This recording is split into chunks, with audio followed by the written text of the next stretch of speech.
del tercer año del reinado de Belsasar. Entonces ahí ocurre la revelación de parte de Dios. Entienda que se cruzan el tiempo de Dios, que se llama Kairos en griego, con el tiempo humano, que se dice Cronos, y entonces ahí el hombre puede tomar una fecha con respecto a algo que Dios está revelando. Entonces él se lo va a revelar a Daniel, o se lo reveló a Daniel perfectamente bien en el siglo VI antes de Jesucristo.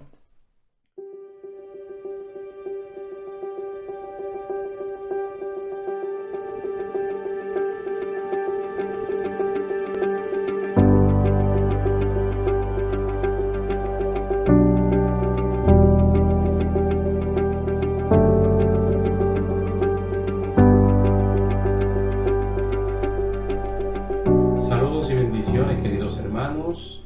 Damos gracias a Dios por esta oportunidad que Él nos brinda.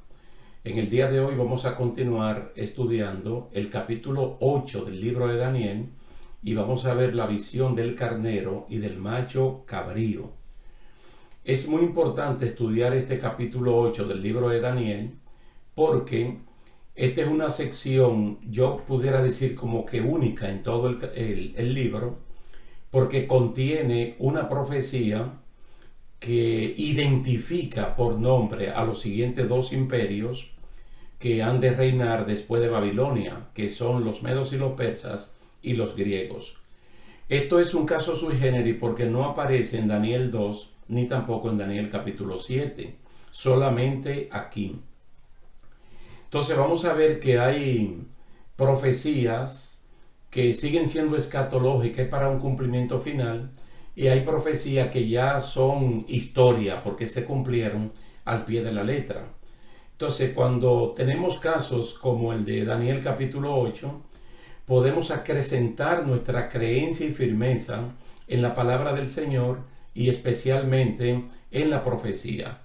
Así es que vamos a ver aquí el capítulo 8, versículo 1 de Daniel, lo interesante que es, porque Daniel nos acostumbra, tanto anteriormente como aquí y posteriormente, a fechar, a dar un punto de referencia histórico para que uno se ubique en el tiempo y pueda comprender mucho mejor lo que está pasando. Dice: en el año tercero del reinado del rey Belsasar, me apareció una visión a mí, Daniel, después de aquella que me había aparecido antes. Noten que le está diciendo año tercero del reinado de Belsasar. Quiere decir que todavía los babilonios están gobernando durante ese primer imperio mundial. Y él está hablando también de la revelación que tuvo en el capítulo 7. Entonces es importante que se sepa cuándo fue que ocurrió la revelación, porque está hablando de otros reinos que van a venir pero que no han llegado. Quiere decir que al momento en el cual uno se ubica, eso está en el porvenir. Entonces todo lo que tiene que ver con la venida de algo en la Biblia, es muy importante que uno tenga referencias para afirmar su fe. Por eso él está hablando en el tercer año del reinado de Belsasar, fue que le sucedió esto a él.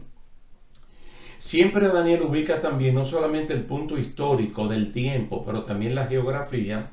Y él dice: vi en visión, y cuando la vi yo estaba en Susa, que es la capital del reino, en la provincia de Elam. Vi pues en visión estando junto al río Ulai. Posteriormente Susa se convirtió en la capital del imperio persa. Y es muy importante que uno sepa esto, porque cuando estudiamos el libro de Esther, nosotros vemos que ya la capital del imperio persa o del imperio iraní, Irán, es en Susa, así se llamaba.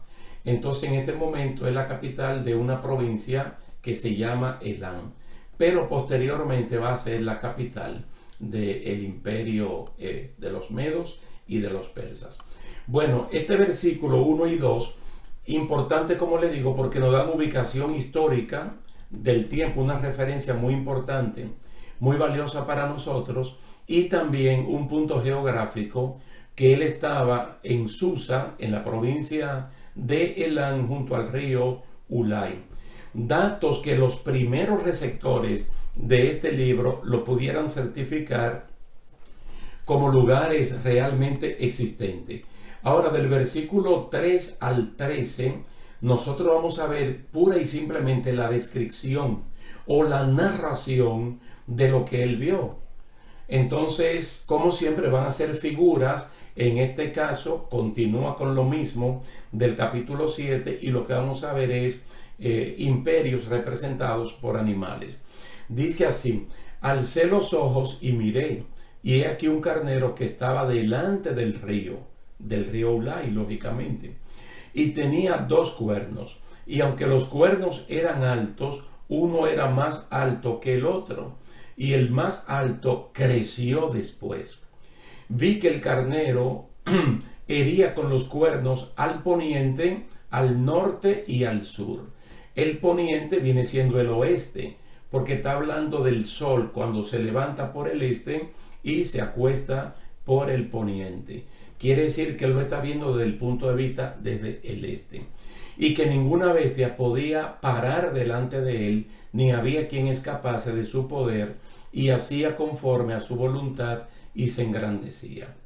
Mientras yo consideraba esto, he aquí un macho cabrío venía del lado del poniente, sobre la faz de toda la tierra, sin tocar tierra. Y aquel macho cabrío tenía un cuerno notable entre sus ojos. Vino hasta el carnero de 2 cuernos que yo había visto en la ribera del río y corrió contra él con la furia de su fuerza. Y lo vi que llegó junto al carnero y se levantó contra él y lo hirió, y le quebró sus 2 cuernos. Y el carnero no tenía fuerzas para pararse delante de él. Lo derribó por tanto en tierra y lo pisoteó, y no hubo quien librase al carnero de su poder.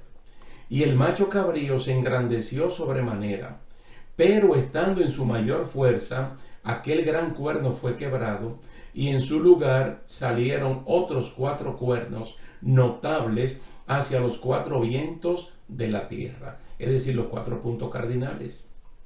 Y de uno de ellos salió un cuerno pequeño que creció mucho al sur y al oriente y hacia la tierra gloriosa. La tierra gloriosa es la tierra de Israel. Y se engrandeció hasta el ejército del cielo y parte del ejército, y de las estrellas echó por tierra y las pisoteó. Aún se engrandeció contra el príncipe de los ejércitos, y por él fue quitado el continuo sacrificio, y el lugar de su santuario fue echado por tierra. Y a causa de la prevaricación le fue entregado el ejército junto con el continuo sacrificio, y echó por tierra la verdad e hizo cuanto quiso y prosperó. Hasta ahí está la narración, hasta el versículo 12. Y es interesante ver, hermano, que más o menos lo mismo que pasó en el capítulo 7, cuando lo estudiamos, está ocurriendo aquí. Fue que Daniel se quedó estupefacto, sorprendido, al ver la 4ª bestia, espantosa y terrible. Incluso cuando tuvo la oportunidad de preguntar, fue por ella que preguntó, y le explicaron todo lo concerniente a lo que es el Imperio Romano o el Imperio Europeo de ese tiempo, y posteriormente ese imperio que se tiene que levantar de nuevo. Bueno, hasta ahí llega esa parte. Luego en los versículos 13 y 14, como que hay algo novedoso que allí se mete, que es muy importante porque tiene que ver con el templo y con el continuo sacrificio. Cada vez que usted vea la palabra en el libro de Daniel, por ejemplo, de continuo sacrificio, se está hablando de los sacrificios que se hacían en el templo o anteriormente en el tabernáculo, que se tenían que hacer mínimo 2 veces por día, independientemente de sacrificios que se hacían por el pueblo y por condiciones propias de su acercamiento. Siempre estaba el sacrificio de consagración y también el sacrificio de adoración y consagración. Ahí están los 2 sacrificios, uno a las 9 de la mañana y el otro a las 3 de la tarde. Ahora noten en el verso 13 que dice: entonces oía un santo que hablaba, y otro de los santos preguntó a aquel que hablaba: ¿hasta cuándo durará la visión del continuo sacrificio y la prevaricación asoladora, entregando el santuario y el ejército para ser pisoteados? Es una excelente pregunta que tiene que ver con los versículos 11 y 12. Y él dijo, hasta 2300 tardes y mañana, luego el santuario será purificado. Es decir, la narración completa llega hasta ahí, desde el verso 13 hasta el versículo 14. Solamente que el 13 y el 14 son exclusivamente con respecto al templo y al sacrificio continuo que allí se hace. Y a un periodo en el cual eso será contaminado, habrá una prevaricación y luego ese mismo santuario tendrá que ser purificado. Le digo, hermanos y hermanas, que esto es muy interesante porque Dios está revelando las cosas mucho antes que ocurran. Lógicamente, cuando ocurre en la persona de ese tiempo, deben acrecentar su fe y su dependencia en Dios, porque lo que Dios revela ha de cumplirse al pie de la letra. Ahora, aquí en los versículos del 15 al 19, nosotros vamos a encontrar cómo el ángel Gabriel le explica la visión, lo que Daniel acaba de ver. Todo es para que ustedes entiendan que muchas veces nosotros podemos tener una revelación de Dios, una visión de parte de Dios, que puede ser incluso progresiva o parte 1 y parte 2, porque a veces tú la recibes pero tú no la entiendes, no la comprendes. Entonces, cuando uno no entiende algo, no se puede poner a definirlo o a decir yo creo esto, yo creo lo otro, no, porque eso no es lo que Dios quiere, porque eso es lo que va a hacer que uno disemine rumores. Fíjate que hay hermanos, hermanas que tienen un sueño sencillo y luego andan buscando miles de explicaciones o ellos mismos diciendo lo que creen que eso significa. Y la cosa siempre es como depender de Dios para que sea Él mismo que explique las cosas que uno en ese momento cree que no la está entendiendo. Eso es un caso que se repite muchas veces y es importante que nosotros lo tomemos. Versículo 15. Y aconteció que mientras yo, Daniel, consideraba la visión y procuraba comprenderla, he aquí se puso delante de mí uno con apariencia de hombre. Y oí una voz de hombre entre las riberas del río Ulai que gritó y dijo, Gabriel, enseña a este la visión. Vino luego cerca de donde yo estaba y con su venida me asombré y me postré sobre mi rostro. Pero él me dijo, entiende, hijo de hombre, porque la visión es para el tiempo del fin. Mientras él hablaba conmigo, caí dormido en tierra sobre mi rostro y él me tocó y me hizo estar en pie. Fíjense que el problema que tiene Daniel al ver esta visión como que creció más con la llegada o el acercamiento de Gabriel para explicarle lo que había visto. Entonces lo que hace es que se desmaya prácticamente. Y él se está desmayando cuando le dicen, tranquilo, trata de entender lo que se te va a explicar, porque de hecho eso no es para ahora, eso es para un tiempo postrero. Porque aquí hay cosas que iban a ocurrir un poquito más adelante y hay cosas que allí se mencionan que todavía están por cumplirse. Quiere decir que en este capítulo 8 hay cosas que ya son históricas y hay cosas que siguen siendo escatológicas. Entonces, en base a lo histórico, nosotros ponemos el fundamento para entender que lo escatológico también se va a cumplir. Entonces, mientras el ángel hablaba, él cae dormido, pero entonces le tocó y Daniel se puso en pie. Vamos a ver entonces qué es lo que le dice el ángel Gabriel a Daniel, porque tiene que ser algo al estilo Apocalipsis, la revelación de Dios para Juan, y que esto fue mandado por un ángel. Y al final se pasa balance para que uno entienda que todo lo que se está enseñando es fidedigno y que no hay ninguna alteración ni tampoco se le está quitando nada. Verso 19. He aquí yo te enseñaré lo que ha de venir al fin de la ira, porque esto es para el tiempo del fin. Es decir, Daniel va a comprender que los sucesos que él ha visto en su visión tienen que ver con el tiempo del fin, son escatológicos, no eran para su tiempo. Aunque el carnero que él acaba de ver representa el imperio persa, que es un imperio donde a Daniel le iba a tocar vivir. Y eso está comprobado en todo el libro de Daniel, que incluso fue muy amigo de Darío, el rey persa. Y probablemente no estoy seguro si pudo conocer a Ciro, el fundador prácticamente del imperio persa. Pero por lo menos a uno de los Daríos en Persia, él lo pudo conocer y pudo servir bajo ese gobierno. Quiere decir que Daniel se puede convertir en un eslabón de una persona que Dios le revela algo, él ve parte del cumplimiento, pero la parte escatológica le dicen tranquilo, que eso no es para ahora. Mire lo que a mí me llama la atención y vuelvo a decirle que es una visión única, porque los animales que se mencionan en el capítulo 7 o los metales que se mencionan en el capítulo 2, después de los hechos ocurridos es que uno puede entender qué significaba cada uno de los metales. Pero aquí se le va a decir que el carnero, verso 20, el carnero que tenía 2 cuernos son los reyes de Media y de Persia. Los medos y los persas se convirtieron en uno. En el capítulo 7 es un oso que se levanta más de un lado que de otro, porque los persas eran más poderosos que los medos. Aquí son 2 cuernos y uno es más alto que el otro, y el más alto todavía creció un poco más, una manera extraordinaria. El macho cabrío, que puede ser un chivo también, es el rey de Grecia, y el cuerno grande que tenía entre sus ojos es el rey primero. Es decir, está hablando de Alejandro el Grande, de Alejandro Magno.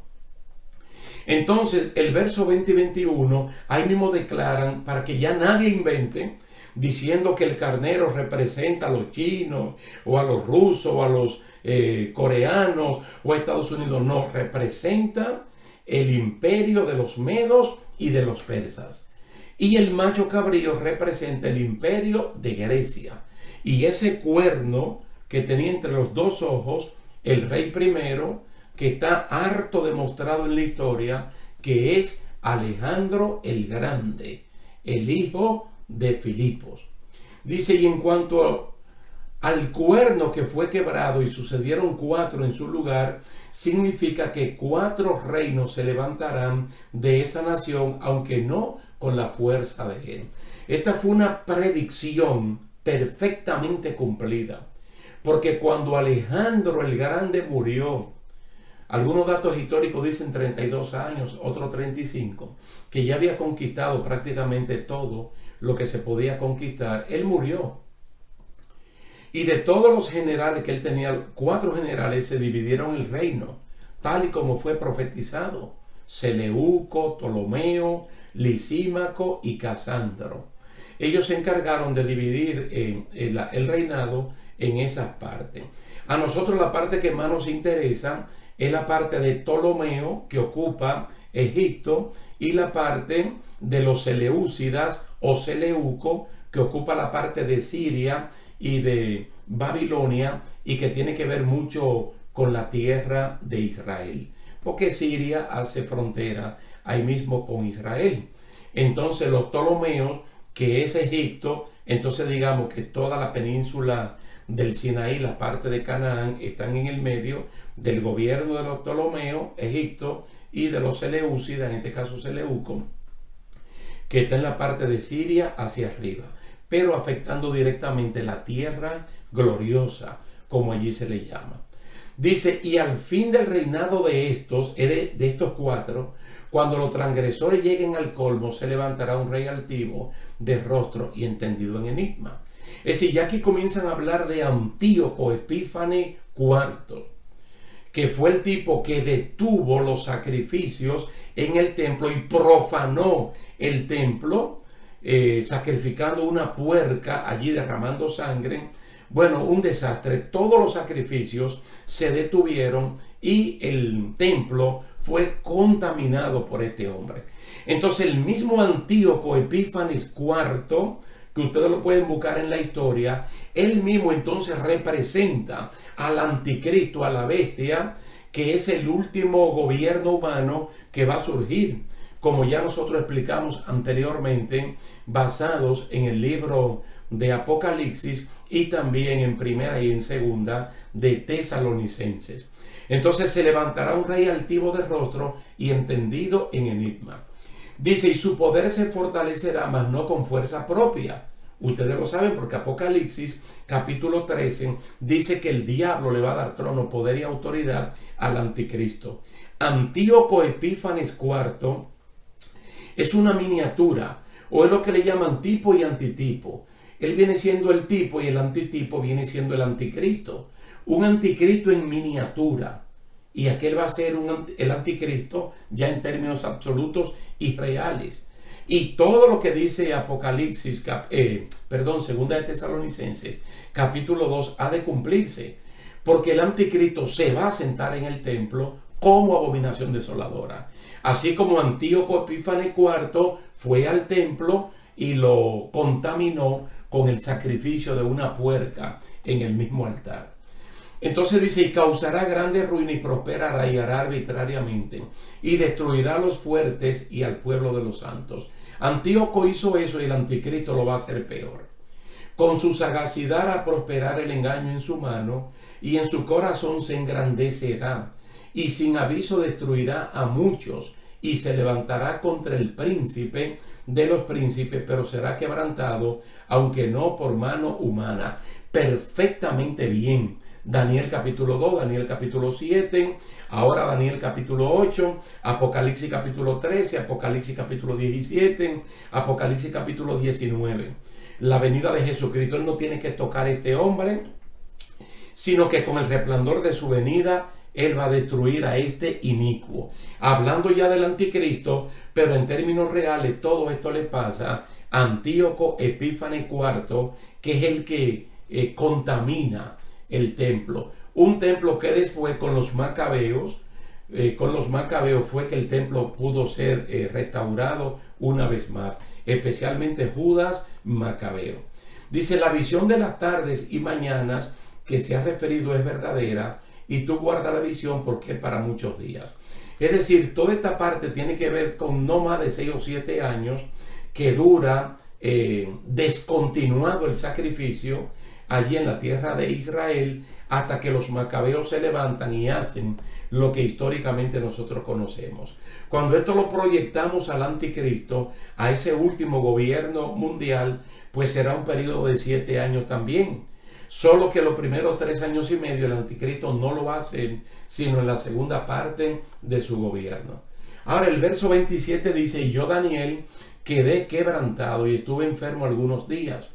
Y cuando convalecí, atendí los negocios del rey, pero estaba espantado a causa de la visión y no la entendía. Él no la entendía era que no la había conceptualizado todavía, porque él está atendiendo los negocios de cuál rey, de Belsasar. Él está todavía en el imperio de Babilonia. Entonces él no le va a decir a este hombre lo que le espera, cosa que posteriormente el reinado de los babilonios se le pone punto final precisamente con Belsasar, cuando Darío el Medo, después de la lectura aquella de Mene, Mene, Tekel, Uparsin, dice, la misma noche entró el ejército de los medos y de los persas, y el rey Belsasar fue muerto, y Darío el Medo con 62 años de edad entonces tomó el mando. Entonces por eso es que Daniel en este verso 27 queda de la manera que nosotros lo estamos viendo aquí. En resumen, hermanos, lo que queremos destacar es que este capítulo 8, ojalá ustedes lo puedan leer completamente una vez más, se van a dar cuenta que es histórico y que es profético escatológico. Y es un caso muy, pero muy especial en toda la Biblia, porque es una profecía que trae nombres específicos. Es decir, no lo deja para que se averigüe. Carnero con 2 cuernos, los imperios de Media y de Persia, que se vuelven uno solo. El macho cabrío, que es un chivo con un cuerno entre los ojos, claramente dice el imperio de los griegos. Mire, con nombre propio. El imperio persa y el imperio de los griegos. Ya para nosotros que son históricos. Pero dentro de ese imperio griego, Antíoco Epífanes, que se convierte entonces en un propulsor de algo escatológico, que es el anticristo. Entonces, si Antíoco Epífanes apareció mucho antes de él nacer, de ser concebido, y eso se cumplió entonces lo del anticristo ha de cumplirse. Y si lo del anticristo ha de cumplirse, entonces la venida de Cristo, que es la esperanza bienaventurada, también ha de cumplirse, y es lo que nosotros estamos esperando. Así que lo vamos a dejar aquí por este momento, y posteriormente vamos a continuar y vamos a hacer referencia a este capítulo 8. Recuerden que tenemos que estudiar las 70 semanas del capítulo 9 y lo haremos sección por sección, y vamos a recordar parte de este capítulo 8. Cuando veamos el capítulo 11, ahí es que está la consumación completa de mucha de la profecía que está aquí en este capítulo 8. Recuerden que Daniel está mirando hacia adelante. Así es que muchas gracias por su tiempo. Bendecimos su vida y le damos gracias a Dios por esta oportunidad. Dios le bendiga y hasta la próxima. Día de hoy, de que ese Mesías, príncipe político, por cierto, es el que lo va a librar a ellos del cautiverio de cualquier imperio. Entonces la idea es de que le traiga liberación, ponga fin al pecado y expíe la iniquidad. Mas sin embargo, la visión de la liberación era mucho más amplia. Aunque se toma el retorno del pueblo de Israel a su nación como si fuera una analogía, una comparación del retorno de toda la gente a Dios.